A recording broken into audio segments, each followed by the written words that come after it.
I'm here this morning to talk about a book that my husband and I published, self-published, this year for our 50th wedding anniversary. Oh, yeah. I didn't graduate. I graduated in 1995, which is not that long ago, really. I worked until 2 years ago in the field doing medical illustration for journals and various other things. And I worked, well, anyway, we won't go into that. You don't need to know any of that. And this is one of the illustrations that is in our book called Adventures in Costa Rica. My husband wrote the stories, and I did the illustrations, except they didn't start out that way. I'm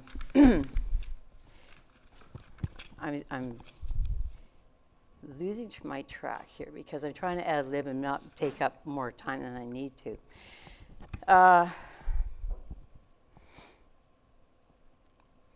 When Jeff asked me about coming and talking here, I said, well, it's kind of like, we did this, we did that. He said, well, is there some way we can approach this so it doesn't sound like a travelogue? So I started thinking about it, and I realized that there really is a process, even when you're just sitting on a three-cornered stool on a beach, drawing pictures. There's a process to the whole thing about why do you choose what you've chosen, why are you sitting there, what are you going to tell, what is unique about this place, and so on. And I've missed a slide actually, and I have to go back a little bit because this is the thing this is the painting that I sent to Jeff and Ashley to see if I could have a little note put in the newsletter in the spring to say that we had printed this, we had published this book. So this actually has a story attached to it, which I may or may not get to because of the length of time here. Anyway, they were so, I guess, enthusiastic that it ended up as a 2-page spread in the spring newsletter, which you may or may not have seen. The book's called Adventures in Costa Rica, and this is called this painting is called A Day at the Beach. And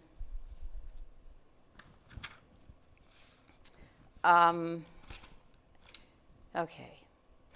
Really, when we started out, our first trip to Costa, I'm just going to ad-lib, fully. I can't follow my notes.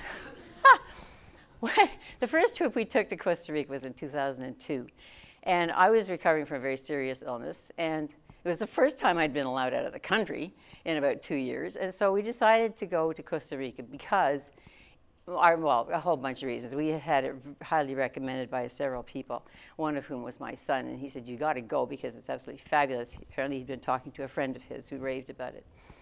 So in 2002, we went to a place called Zancudo. Now, no, that's not. Well, anyway, that's a beach.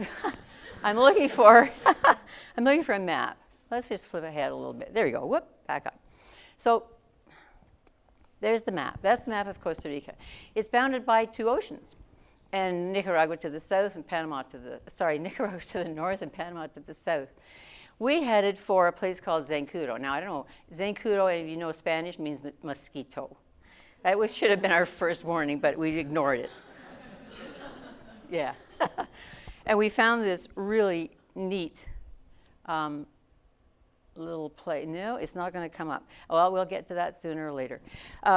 We spent 2 weeks there and had a wonderful time, except it was way, way too hot. So I'm going to go back to there. That's sort of what Zancudo was like. It was driftwood on the beach. It was black sand. This is actually a drawing of that I did in Playa Chiquita. Sand was black. The swell, when the tide was out, it was probably from here to the back wall wide, the beach was, and it was, the sea was wonderful and calm, and you could swim for miles in it because the whole area was protected, the whole shoreline was protected by the Osa Peninsula, which is a wonderful biosphere that is very highly protected and also protects the Mare Dolce, as it's called. Anyway, the beach is 12 kilometers long, and if there were more than 2 dogs and 1 person on the beach in either direction, it was crowded. So when we went the next time, because it took us 12 years of rummaging around various countries looking for paradise where we could enjoy a winter respite and not be fried because it was so hot on the Pacific side. So here we are in the Caribbean side, and it's a place called Playa Chiquita. And the main port of the main center that it's closest to is called Puerto Viejo, which is Old Port. And it's a 15-mile stretch.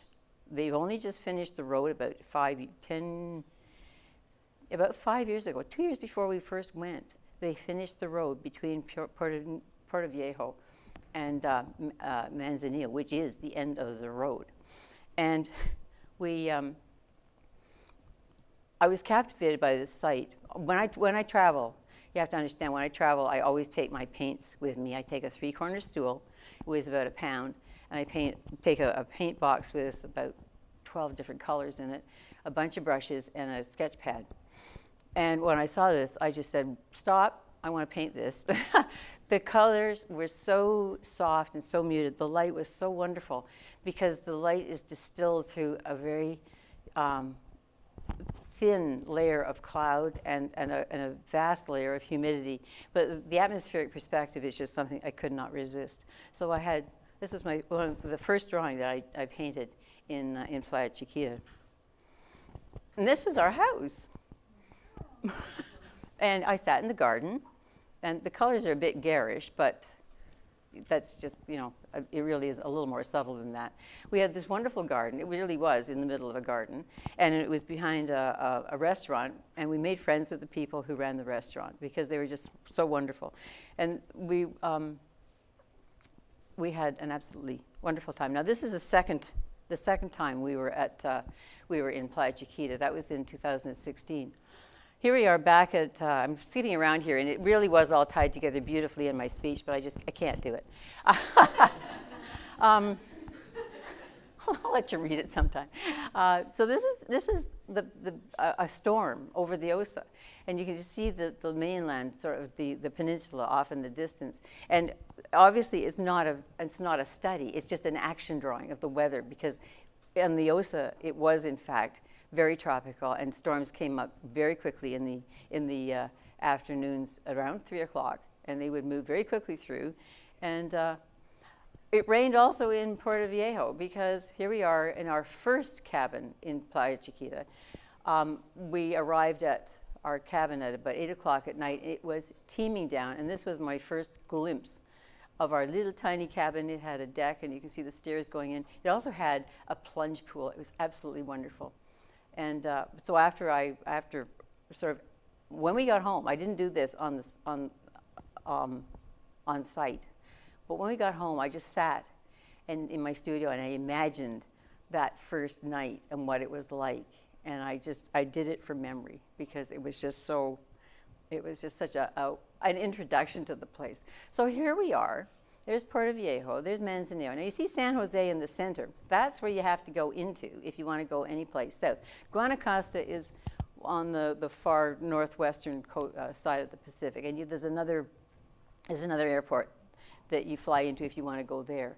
But we tend to not go to the well-traveled places. Our aim when we travel is to find some place that is not touristy, that is fairly as remote as possible. We have to have a house that is comfortable and self-contained, because I really can't put up with restaurant foods for 2 months. And we need to have access to public transportation, or at the very least a bicycle, or at least be able to walk from place to place so that we're not reliant on cars. A foreign country, you're really running a risk if you drive a car, and they drive like nuts in Costa Rica. They really do. I mean, they got 2-lane roads, right? Well, it's nothing to see 3 lanes of traffic going, 2 that way and 1 this way, and it's scary. It really is. So we decided, no, we're not going to do that. We're not going to rent a car. So there's Zancudo, there's Manzanillo and Puerto Viejo, and Playa Chiquita is in the middle. And you can see how close to the Panama border we are, and it's about 8 degrees from the equator. So even though it was that close to the equator, it was still not as hot as it was in Zancudo, because of the shade, because of the atmosphere, and it was just wonderful. So here's the story about how these little girls came to be in a picture.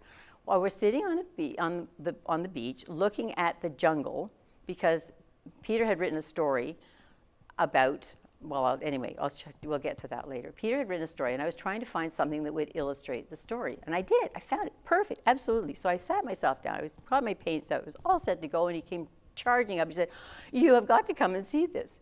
So I turned around, and I looked, and there were these 3 little girls walking along the beach at the end of the water, having a lovely time. And they've got white muslin dresses and white flowery sun hats on. And the oldest one was about 14. The youngest one was about 8. And he said, you've got to go. And I said, wow, it's a Monet painting.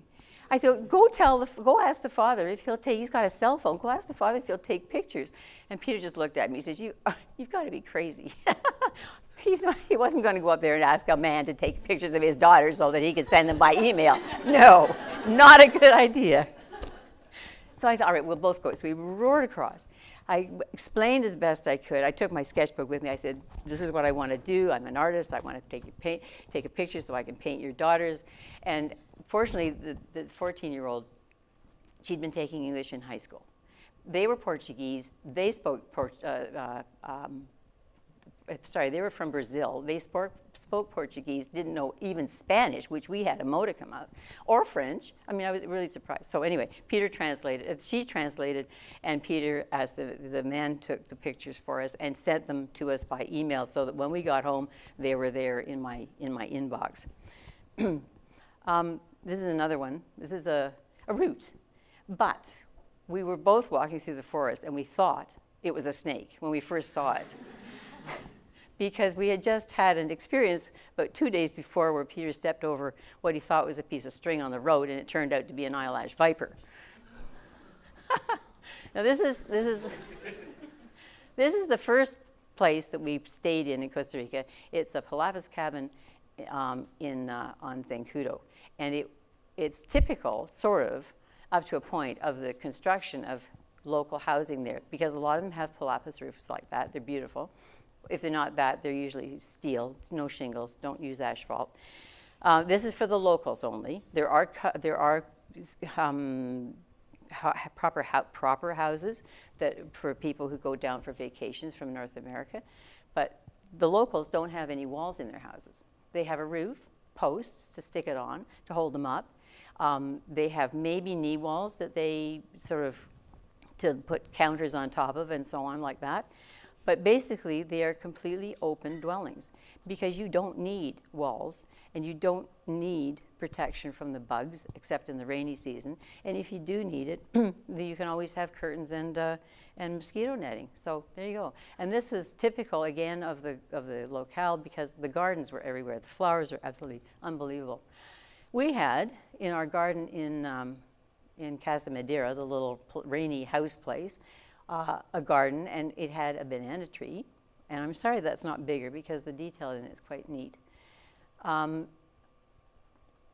there's another. That's a rainstorm over the Osa. And it did tie into my talk before, but they're all out of order. It doesn't really matter. This is oh, we missed one. No, we didn't. Okay. This is another example of the flowers, and this is a pencil drawing, Prismacolor. And I'm a very linear person, and it's interesting when when I sit down to draw something like this, I can't analyze it, I just draw. And it's almost like a trance, and I draw and I draw and I draw and I just react to what I'm seeing. It's a totally reactive experience, and when I sort of come back to reality, there's a drawing, as is this one.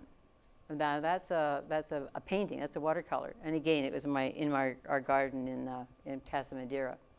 as is that one, which is a hibiscus flower. I sat and did a lot of flowers. I'm sorry that these are just a little bit too pale, but that's unfortunate. And this one was the one I was looking for before to show you the linear quality, and I don't think I can make it bigger. I don't want to risk it. We'll just go on. So this is the drawing that, that gave rise to the little girls on the beach. I'm sitting there looking at the jungle because I'd seen this palm tree that was broken off, and the story was about hearing a monster in the jungle and looking up and seeing this, or hearing a noise in the jungle and looking up and seeing this monster rising up out of the greenery. So we found an actual palm tree that had been broken, and I sort of enhanced it a little bit. But the other thing, which is not showing up, and again, it's unfortunately, I don't know why these are so small.